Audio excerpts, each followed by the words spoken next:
As Jean mentioned, the webinar's title is To Make It Rain. You have to know what works. And the subtitle here is Integrating Multi-Channel Data to Drive Marketing Decisions. Now, before we get too far into this, I do want to say what this webinar is not. This is not another webinar that talks about a tracking system for online volume. How many people are going to your website? How many people are, getting on your social media? How many people are liking you?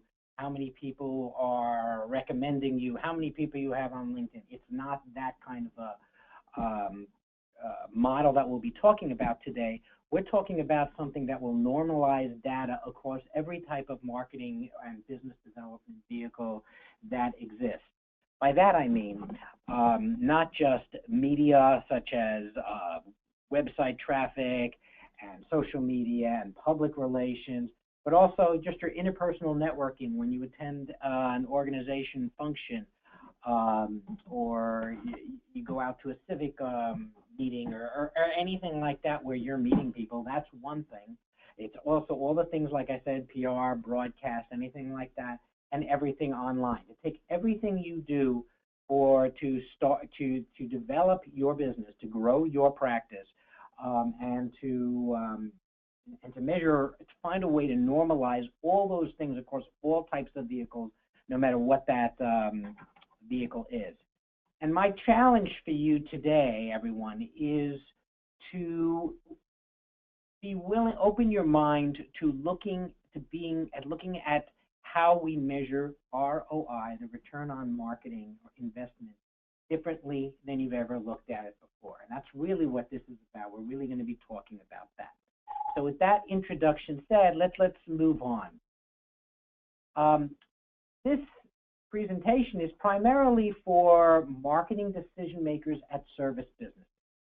And they're a unique bunch. They're very different than their brethren at Ivory Soap or Crest Toothpaste, who have lots of data at their fingertips, who can do all kinds of simulated tests and test markets and God knows what. If you're a product manager at Procter & Gamble, you have lots and lots of information at your disposal to make decisions. But most of us who work in the service sector don't have those options. And we'll talk a little bit more about that. But we still have to make all kinds of decisions. And just examples here, and some of these may or may not resonate with you, but I think you'll get the idea of what we're trying to say. First of all, what activities should we be doing? Where our boss comes in and going, we need to grow the business or the practice or whatever it is. Should we be doing social media, or should we be doing still a print campaign? How about running seminars? Where should our money go? Where should our human resources apply their talents to? And you have other things like, well, I've heard search engine optimization is particularly effective, but then I've also heard that it takes a while for it to make results happen. So could this really help us over the short term, or is this really a long-term type of project? Other things. There are organizations that spend a great deal of money allocating their funds towards marketing, whether that's online, offline, anything like that, while others take a more interpersonal approach to business development. And, we've worked with clients who insist that every one of their staff members must go out there and join 2 organizations and be actively involved in them. So how do we make the decision as to what's the best approach for our particular organization? Fourth there, who should be charged with business development? I think one thing is very, very clear, that each of us, each in our own way, has very unique talents and maybe some things that we're not particularly good at. An attorney may be a wonderful attorney and not be great at developing business. Similarly, someone may be a wonderful schmoozer, go out there, hustle, get business, all those wonderful things, and yet perhaps isn't the strongest lawyer, doesn't get a lot of referrals, those kinds of things. So how do you know who should be out there hustling for business and who represents more profit to the organization by working on client-related work? And finally, for those of us that have businesses with multiple service areas, it's always a difficult thing to know, do we promote this service or that service? Which one is going to be more profitable for us? Which one represents more potential? For example, you could have one that has matured, and even though it represents a bigger part of your revenue stream, perhaps it's tapped out, while another one may represent less and yet still be, still have more long-term potential.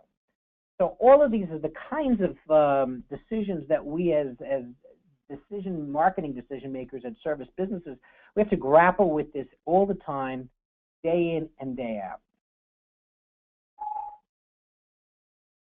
Now, as I alluded to before, it's not easy. It's a lot easier for that packaged goods person, for the one who's selling ivory soap. But it's not easy for the service business marketer, and the first reason is that there's just simply limited tools. We don't have supermarket scanners that allow us to track everything in every way. We don't get Nielsen data on monitor TV commercials and whatnot. So there's no real good tool. Second is there's no real good methodology for measuring what we would call less direct vehicles. And by that I mean, I don't mean a seminar where you can say how many people attend, or your SEO campaign where you can look at how many people, how much volume you're receiving. I'm talking about those things that are really hard to measure. An organizational brochure, a wine and cheese party. What role do those activities or materials play in the growth of your business? What do they do? We know they have a role because we do them. We do develop the brochure. We do have a wine and cheese party, and yet we have no way, and traditionally have had no way to quantify what those investments of time and money mean for the organization. Finally, and this is probably most important, the marketer of Crest toothpaste doesn't have to worry about word of mouth. People aren't walking around telling, hey, you know where you should go? Go to the supermarket and pick up Colgate or Crest or whatever. It's in that world, in the world of commodity goods, it's not a big deal, the world of word of mouth. Yet, in a service business, whether you're a lawyer, an accountant, a physician, a financial services person, whatever the service may be, word of mouth plays an instrumental role. And there's never been traditionally a way of knowing how much of an effect word of mouth is having on the success of your business. So, we have noted that service businesses tend to make 3 mistakes. And the first of these is the most obvious one. They fail to have or adhere to an intake process at all. They don't get the information they need to make decisions. Second, they measure return on investment in a vacuum. And what I mean by that is they will say, so, Mr. New Client, where did you hear about us? And Mr. New Client will say, either I saw your ad, or I went to the seminar, or I Googled you, or my cousin Joe referred me, anything that they would say. And we diligently write that down and go, wow, okay, so cousin Joe referred him, or he saw it. So, he Googled the internet. But the truth of the matter is, most of the time when people come to a business that's providing a service, like a law firm or an accounting firm or financial services, they are going there because they've been exposed to that organization a multiplicity of times. They may have been referred by Joe, and then they may have gone to the website to look at whether those you can provide the services that they're in need of. And they may also see an ad that you ran, or look at the brochure that's sitting in your waiting area. So that by the time they make a decision in whether to not to contract with you, they haven't been exposed to one thing. They've, in most cases, been exposed to several things. They may also have met somebody from your organization at a social function. So when we sit there and we go, where did you hear about us? And we check off a single thing, we are missing the boat in terms of vital information that we could be getting. Which leads us to point number 3, and that is service businesses make several faulty assumptions. And that's really going to be the heart of what we talk about now. And I'm going to jump into that with the first of these. Typical ROI formula that has been around since, I guess, the beginning of time has been revenue minus marketing expense over marketing expense. And like I said, that's been around forever and ever. And so we look at an example of that, and we say, oh, okay, here, newspaper ad. We spent $5,000 on a newspaper ad, and lo and behold, we got 3 clients from that newspaper ad. One for $3,000, one for $7,000, and one for $10,000. So that newspaper ad we spent $5,000 and we generated revenue of $20,000. Now, in most cases, typically we would say, "Wow, that is just great, isn't it?" We look at the ROI on that, and we realize that we made $20,000, we spent 5, divided by 5, and the ROI is 300%, and everybody is just thrilled to death. Because when you look at it from this narrow perspective, it's a very effective, the ad campaign or the ad was a very effective initiative. But is that reality? By that I mean, let's take a look at that newspaper ad that quote unquote generated 3 clients. But in some permutation, those clients in all likelihood didn't just see the ad. They may have seen an article that was also written about the firm. They may have visited the website. They may have also bumped into someone, whether it's a member of the organization or a client of the organization, so that by the time they actually went to make a decision, the newspaper ad in which you spent $5,000 wasn't the only reason for obtaining that client. So that 300% ROI on that newspaper ad is misleading. And just a word about touch points. When I refer to touch points, I am referring to any type of exposure an individual has to the business or to the organization. That can be anything that's online. That can be anything, any traditional type of vehicle, whether it's TV or a print ad or a PR campaign or anything like that. It can also mean, Uncle Louie and Cousin Sarah and all those kinds of things as well. So, and touch points is a critical part of what we'll be talking about here, because that's what you're really going to be measuring and trying to see how they all relate to one another. So that's one example of how we tend to not look at things holistically, but let me give you another one as well.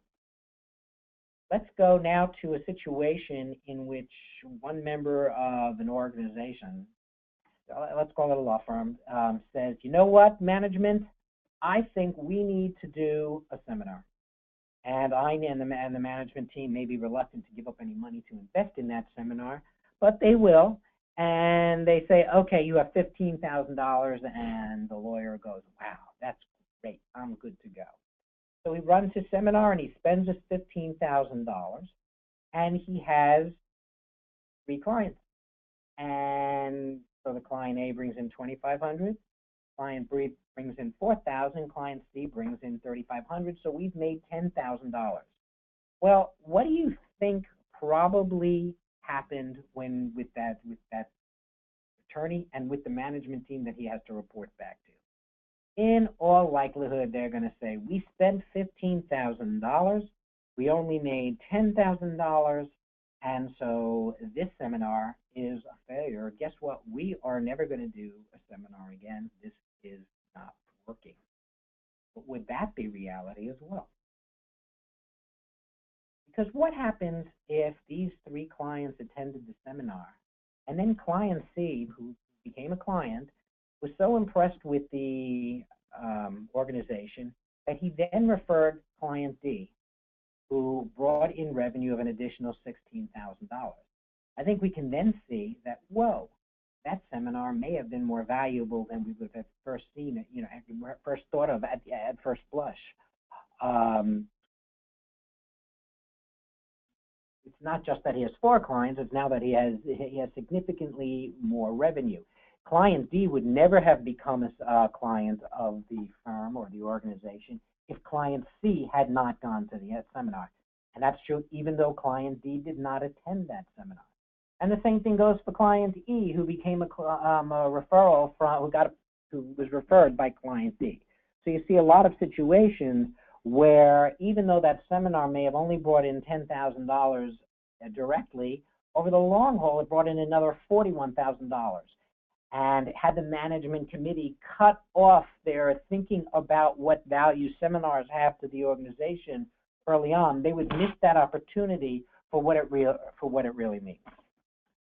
So, and I can give you an example even in my own business.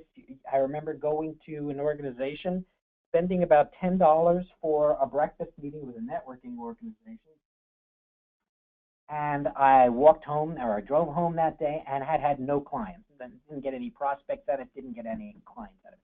I did, however, meet a printer. And that printer never became a client either. And that printer introduced me to an attorney. That attorney never became a client. And that attorney introduced me to someone else who did become a client. So that $10 investment wound up actually paying itself multiple fold, although I would not have known that when I was walking home from that initial meeting. Now, for purposes of this methodology that we're talking about today, we call everything that's a direct result of the activity direct revenue. That's that $10,000 that we talked about a few minutes ago. Everything, and that's from any kind of exposure to the firm. It's it's the direct. All the revenue that's generated through a particular kind of activity is what we call aggregate revenue. And this is more long-term revenue that's a result of the initiative that was implemented. And everything that's difference between the aggregate revenue and the direct revenue is word of mouth. And as you can see here, client C referred client D, who referred client E, and everything here is word of mouth revenue. That's an important metric because the greater the word of mouth revenue, the better it's an indication that the perceptions of the organization are high. It suggests you do not need to support those with that much with hardcore costs because your word of mouth is so high. And we'll talk a little bit more about that as we continue, but it's an important core metric to Ediometrics. Now, I've been giving you very, very easy types of models, with 3 clients and, a couple of activities. It gets very, very complicated when you start to talk, and in this case, we only have 8 clients, but when you start to talk about an organization that may have 500 clients or 1,000 clients, with all different kinds of initiatives going on, it becomes virtually, and trust me, I've tried, virtually impossible to do this kind of an analysis by hand. It really does require some technology that allows you to do this instantaneously. And that's what Ediometrics does. What Ediometrics does more specifically, and there are 4 inputs to this methodology and the in-house application that we use for it. And the first of these is client revenue. We need to know what clients are bringing in. That's pretty obvious and pretty cut and dry. The second thing we need to know is what kinds of marketing expenses. And when I talk about marketing expenses in this case, I'm talking about out-of-pocket costs, the cost to advertise, the web hosting fees you may be paying for professionals, for contractors to help you with certain things, dues paid to an association. Anything that's a hard out-of-pocket cost would be considered a marketing expense. The third vehicle is equally important, and that's the cost of the time spent marketing. I think we all know it's true that time is money. I mean, and it's been said 100 times, and it'll be said 1,000 times more till the end of time. But every time a staff member or an individual looks to develop business, that's a cost to the firm. If they are or to the organization, if they are going out to a networking function and they are spending 3 hours at that function when they could be spending 3 hours back at the office doing work on whatever client work they need to be doing, that's a critical investment that the firm is allocating towards that effort. So when we say time spent marketing, we are talking about time spent networking. We are talking about time spent in committees internally working on, oh, what should our positioning be? What should our branding be? All those kinds of things. There's a cost to it, and that cost is really the amount of time multiplied by that hourly compensation that that individual is receiving, not their billing. Finally, as we discussed, there's the touch points, and those again are every way in which the anybody is exposed to the organization. Now, one of the ways, and we talked a little about this at the beginning of this presentation, and that is when we get to client input, and we often we've seen tons of times where the input is somebody asking, whether it's an administrative person, whether it's a staff member, whatever it may be. Oh, where did you hear about us? And someone says, Joe sent us, blah, blah, blah, blah, blah. What we're suggesting here today is when you take your intake, have all your touch points there and have people be able to sign off on or check off each of the ways in which they may have heard about the organization. That allows you then to do the tracking, to do the analysis as we've been discussing here before.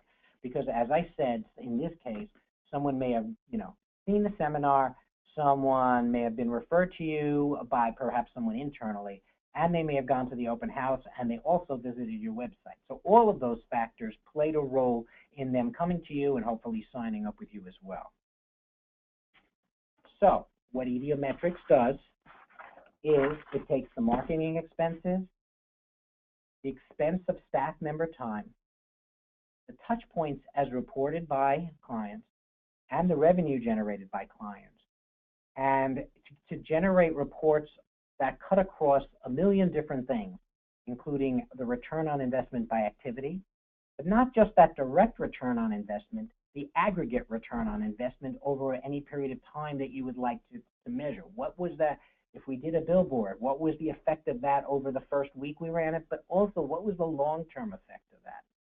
The return on investment by staff member. We spoke about how some individuals are stronger in some areas than others. Well, this allows you to put a metric to that to determine whether that individual should be working on developing business or maybe they should be back working on client work. What's the value of word of mouth? Very, very important metric. The higher that percent of your total aggregate revenue that word of mouth is, the more comfortable you can be that people are speaking well about your firm and that the quality of the firm or the organization is perceived well. ROI by service area. And these are some of the questions that we asked early on at the very beginning of the webinar.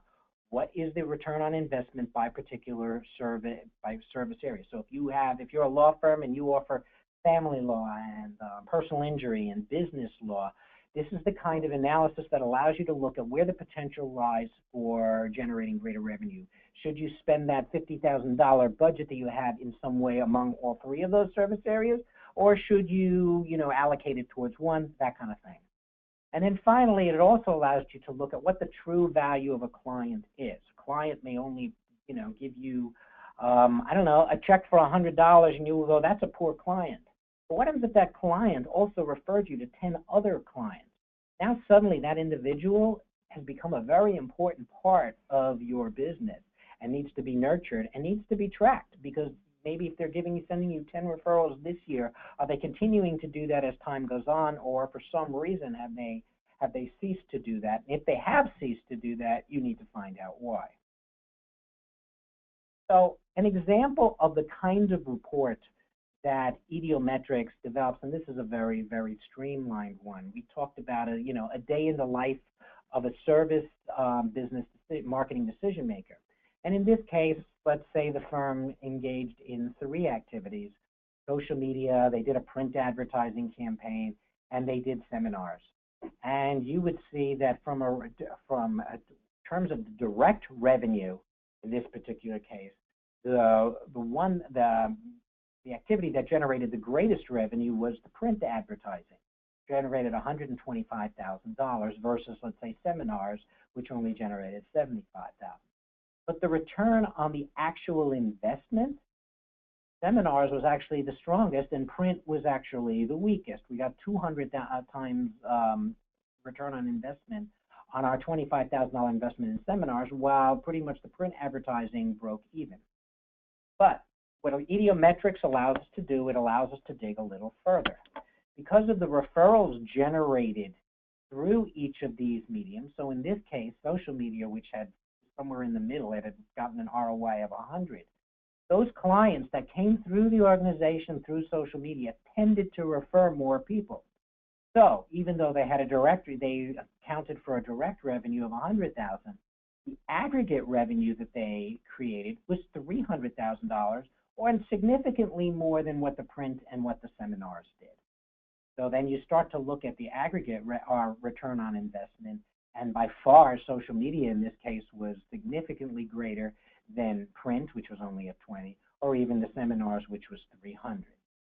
And the reason for why it was so much greater turns out to be that it's the revenue that was generated from word of mouth. And in this case, word of mouth accounts for almost 2/3 of the entire kit and caboodle. And as we said before, aggregate revenue, the 300,000 minus the direct revenue, is what leads to your word of mouth revenue.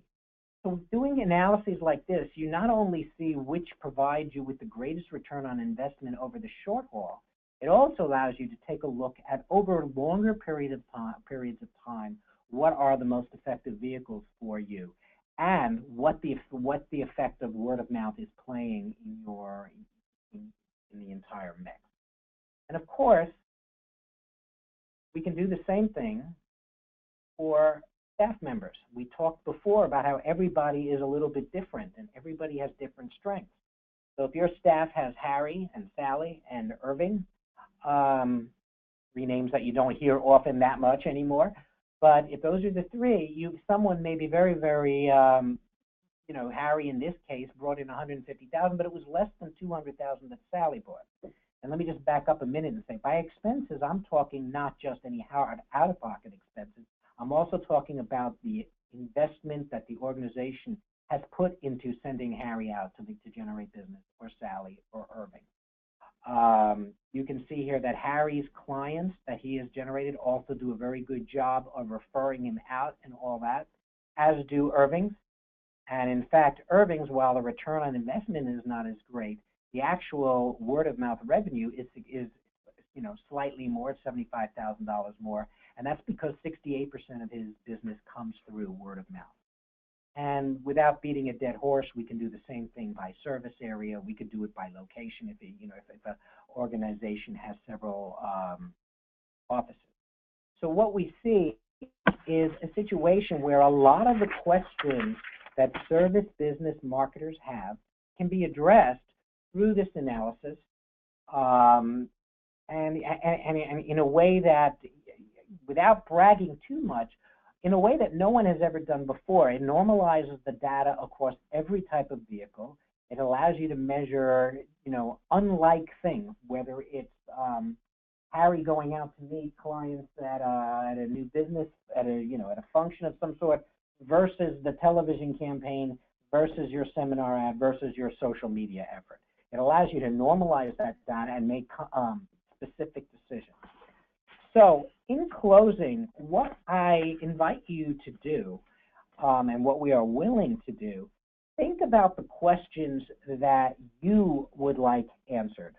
What are the things you would like to know? And let us know, and we will spend, I have no problem sitting down, on a phone conference call with you, talking about this for 15 minutes and seeing how Idiometrics can address those specific questions, because it can address most of the types of questions that we face every day.